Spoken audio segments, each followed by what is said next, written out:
শতাধিক গুম হামলার হত্যার মামলায় জিয়াউল আহসানের বিরুদ্ধে অভিযোগ গঠনের শুনানি আজ।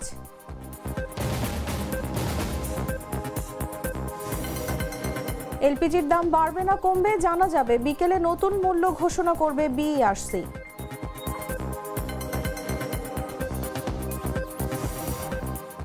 ঢাকায় কুয়াশা, তাপমাত্রা 13 ডিগ্রির নিচে, আবহাওয়া অফিস থেকে হালকা মাঝারি কুয়াশার সতর্কতা।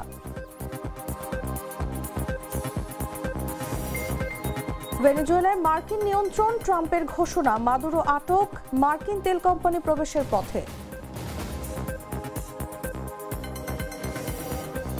এবং কাতালান ডার্বিতে শেষ মুহূর্তের 2 গোলে বার্সার জয়, লা লিগায় শীর্ষে আরও শক্ত অবস্থান।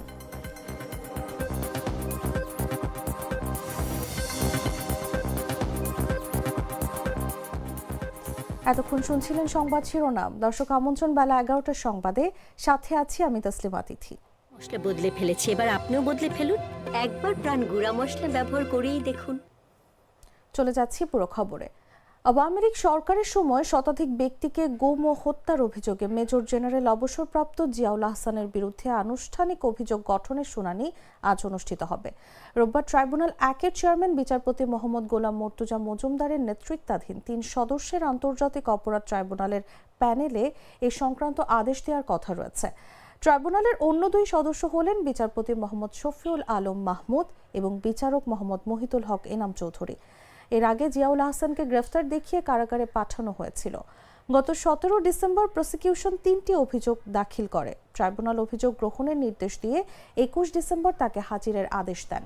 সেই ধারাবাহিকতায় ওই দিন তিনি আদালতে হাজির হন। সাবেক সেনা কর্মকর্তা জিয়াউল আহসানকে গত বছরের আগস্টে খিলক্ষেত এলাকা থেকে গ্রেফতার করা হয়। তিনি ছিলেন ন্যাশনাল টেলিকমিউনিকেশন মনিটরিং সেন্টারের মহাপরিচালক। মামলার একমাত্র আসামি তিনি। গণ অভ্যুত্থানের সময় হবিগঞ্জের বানিয়াচং থানায় আগুন দেওয়ার বক্তব্য দেয়া বৈষম্য বিরোধী ছাত্র আন্দোলনের নেতা মাহাদি হাসানকে জামিন দিয়েছেন আদালত। রোববার সকাল 10:15টার দিকে তার জামিন শুনানি হয়। এর আগে সকাল 8টায় তাকে হবিগঞ্জের সিনিয়র জুডিশিয়াল ম্যাজিস্ট্রেট 3 আব্দুল মান্নানের আদালতে পাঠায় শায়েস্তাগঞ্জ থানা পুলিশ। পুলিশের কাজে বাধা দেওয়ার অভিযোগে মাহাদিকে গ্রেফতার দেখানো হয়। এদিকে মাহাদির মুক্তির দাবিতে আদালত প্রাঙ্গণে সকাল থেকে বিক্ষোভ করেন বৈষম্য বিরোধী ছাত্র আন্দোলনের নেতাকর্মীরা। এতে আদালত প্রাঙ্গণে কড়া নিরাপত্তা নেওয়া হয়েছে। এর আগে শনিবার রাত 7:45টায় তাকে হবিগঞ্জ শহরের স্বাস্থ্যনগর এলাকা থেকে আটক করে শায়েস্তাগঞ্জ থানা পুলিশ। আটকের পর তাকে হবিগঞ্জ সদর মডেল থানায় নেওয়া হয়। ঘটনার পর সংগঠনটির নেতাকর্মীরা সদর মডেল থানার সামনে জড়ো হয়ে তাকে গ্রেফতারের প্রতিবাদে রাতভর বিক্ষোভ কর্মসূচি পালন করেন।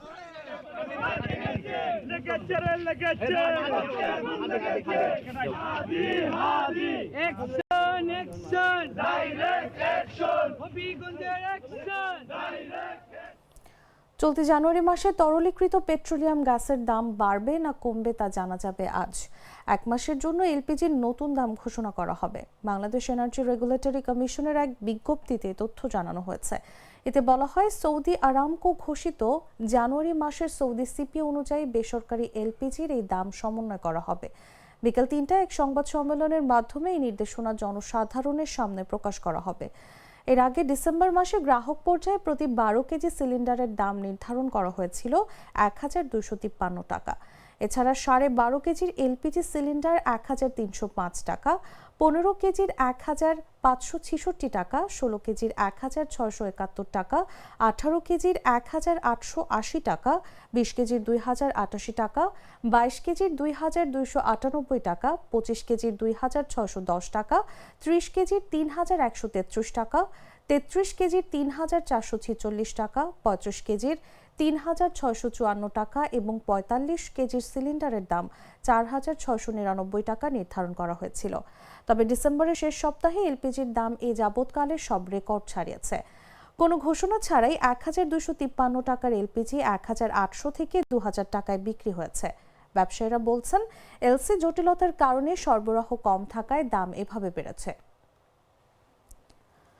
দুধার চকলেটে একাকার হয়ে ওঠা প্রাণ লেয়ার সম্পর্কের মিষ্টি ম্যাজিক।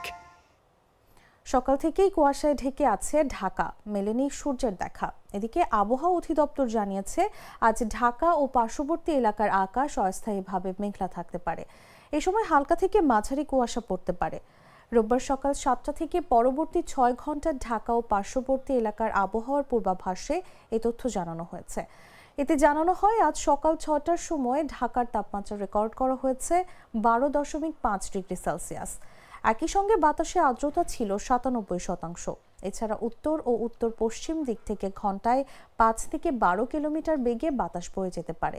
এ সময় দিনের তাপমাত্রা বেড়ে যেতে পারে।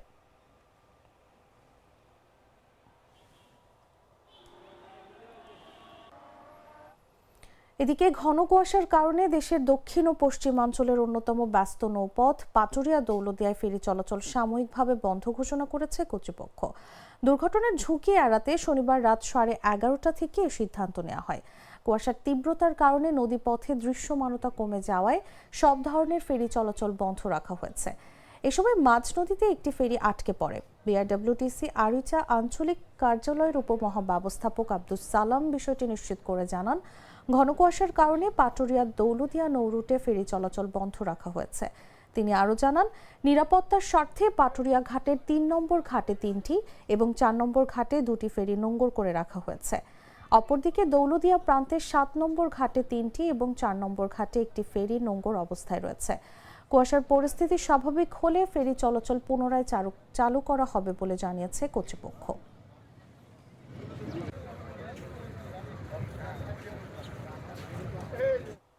জানাবো আন্তর্জাতিক সংবাদ।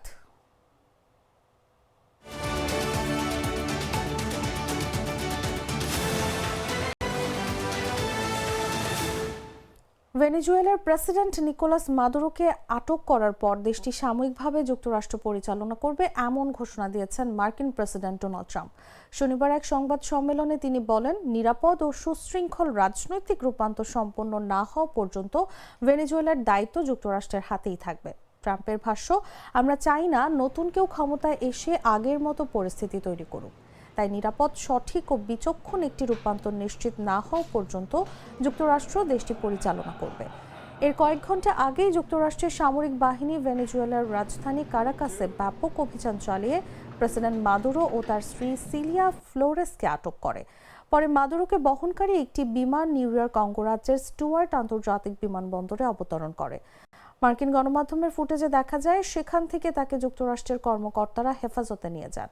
ওয়াশিংটনের দাবি, দীর্ঘদিন ধরে মাদুরো মাদক কার্টেলের সঙ্গে জড়িত। যদিও এসব অভিযোগ অস্বীকার করে মাদুরো বলেছেন, ভেনেজুয়েলার বিপুল তেল সম্পদের নিয়ন্ত্রণ নিতেই তাকে ক্ষমতাচ্যুত করা হচ্ছে। এদিকে ট্রাম্প জানিয়েছেন, যুক্তরাষ্ট্রের বড় তেল কোম্পানিগুলো ভেনেজুয়েলায় প্রবেশ করে ধ্বংসপ্রাপ্ত তেল খাত পুনর্গঠন করবে। তার দাবি, এই পদক্ষেপ ভেনেজুয়েলার জনগণকে সমৃদ্ধ, স্বাধীন ও নিরাপদ ভবিষ্যৎ দেবে। মার্কিন বিচার বিভাগ জানিয়েছে, আগামী সোমবার ম্যানহাটনের ফেডারেল আদালতে মাদুরোর প্রাথমিক শুনানি হতে পারে।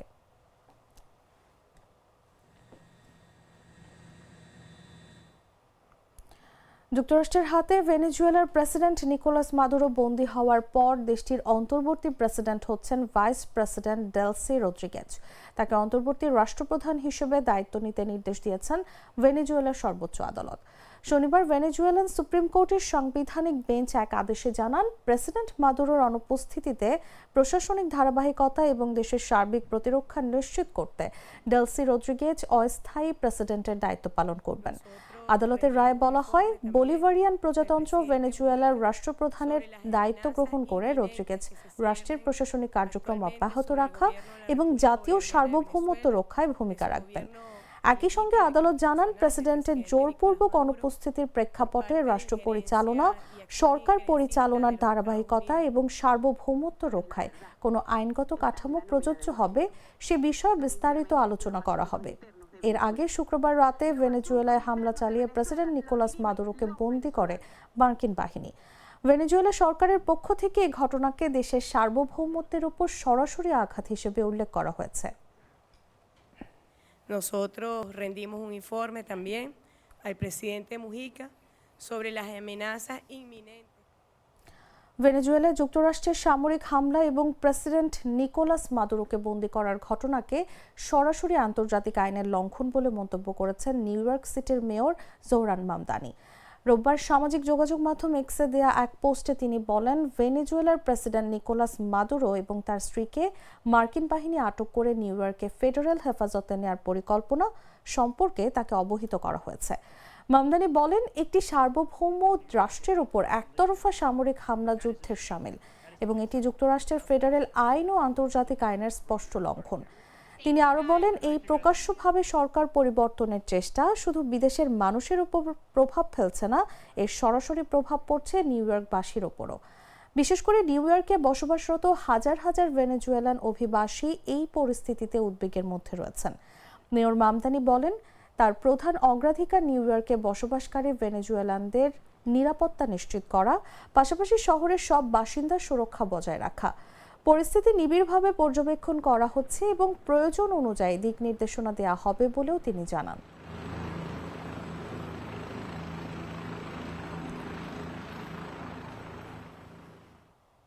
সংবাদ শেষ করব খেলার খবর জানিয়ে।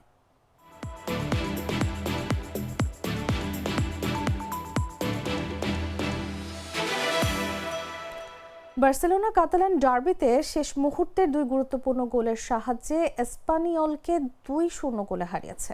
এই জয়ে লা লিগার শীর্ষে নিজেদের অবস্থান আরও মজবুত করল হান্সি ফ্লিকের শিষ্যরা। ম্যাচের 86 মিনিটে দানি ওলমো ফার্মিন লোপেজের নিখুঁত পাস থেকে বক্সের ভেতর নিখুঁত শটে গোল করেন। যোগ করার সময় লোপেজ ডান দিক দিয়ে দারুণ দৌড়ে উঠে রবার্ট লেভানডস্কিকে সেট আপ দেন আর 90তম মিনিটে পোলিশ স্ট্রাইকার গোল করে জয় নিশ্চিত করেন। পুরো ম্যাচ জুড়ে বার্সার সবচেয়ে বড় ভরসা ছিলেন গোলরক্ষক ওয়ান গার্সিয়া। সাবেক ক্লাবের বিপক্ষে মাঠে নেমেও তিনি ঘরের মাঠের চাপ সামলে একের পর এক দুর্দান্ত সেভ করে স্পানিওলকে আক্রমণ ব্যর্থ করেছেন। তার নিখুঁত পারফরমেন্স দলের জয়ে গুরুত্বপূর্ণ ভূমিকা রেখেছে। স্পানিওলকে হারানোর পর বার্সেলোনার পয়েন্ট 49, যা দ্বিতীয় স্থানে থাকা রিয়াল মাদ্রিদের চেয়ে 7 পয়েন্ট বেশি। অন্যদিকে 33 পয়েন্ট নিয়ে স্পানিওলকে লিগের 5ম স্থানে রয়েছেন।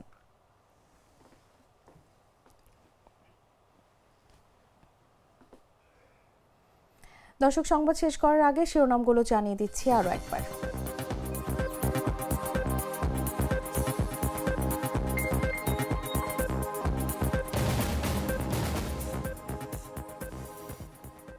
শতাধিক গুম হত্যার মামলায় জিয়াউল আহসানের বিরুদ্ধে অভিযোগ গঠনের শুনানি আজ।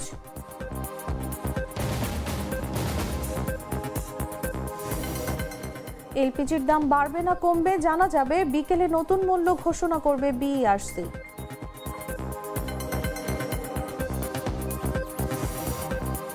ঢাকায় কুয়াশা, তাপমাত্রা 13 ডিগ্রির নিচে, আবহাওয়া অফিস থেকে হালকা মাঝারি কুয়াশার সতর্কতা। ভেনেজুয়েলায় মার্কিন নিয়ন্ত্রণ, ট্রাম্পের ঘোষণা, মাদুরো আটক, মার্কিন তেল কোম্পানি প্রবেশের পথে। এবং কাতালান ডার্বিতে শেষ মুহূর্তে 2 গোলে বার্সার জয়, লা লিগার শীর্ষে আরও শক্ত অবস্থান।